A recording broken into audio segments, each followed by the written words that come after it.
থামানো হবে না। 7 কোটি মানুষকে থামা রাখতে পারবো না।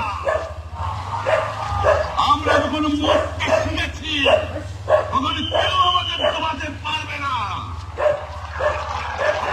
যে পর্যন্ত আমার এই দেশের মুক্তি না হয়ে খাজনা ট্যাক্স বন্ধ করে দেওয়া হলো, কেউ দেবে না। আমি অনুরোধ করছি, আপনারা আমাদের ভাই, আপনারা দেশকে একেবারে জাহান্নামে ধ্বংস করে দিয়েন না। জীবনে আর কোনদিন আপনাদের মুখ দেখা দেখি হবে না। যদিও আমরা শান্তিপূর্ণভাবে আমাদের ফয়সলা করতে পারি, তাহলে অন্তপক্ষে ভাই ভাই হিসেবে বাস করার সম্ভাবনা আছে।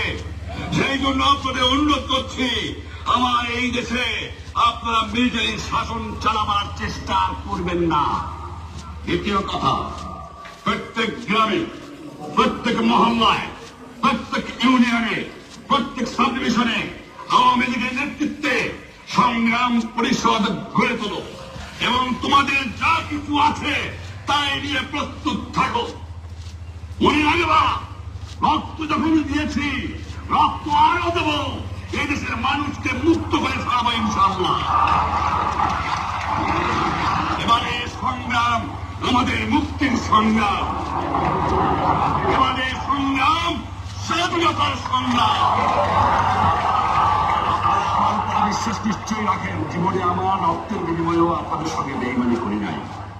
প্রধানমন্ত্রী যদিও আমাকে দিতে পারে নাই, ফাঁসি কাজটা আসামি দিয়ে আমাকে দিতে পারে নাই। যে রক্ত দিয়ে আপনারা আমার একদিন জেলের থেকে বার করে নিয়ে এসেছিলেন, এই রেসকোর্স ময়দানে আমি বলেছিলাম আমার রক্ত দিয়ে আমি রক্তের শোধ করবো, মনে আছে? আমি রক্ত তোমাদের প্রস্তুত। আমাদের মিডিয়া এখানে শেষ। আসসালামু আলাইকুম। জয় বাংলা।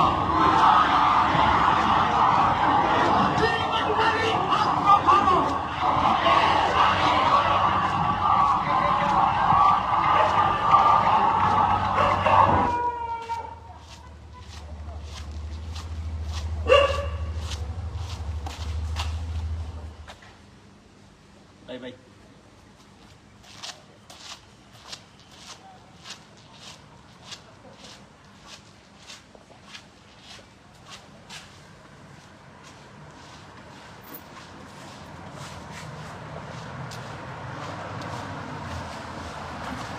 কালকে দুপুরবেলা আবার চালাবো, রাতের বেলা একটা হইলো, দুপুরবেলা আবার।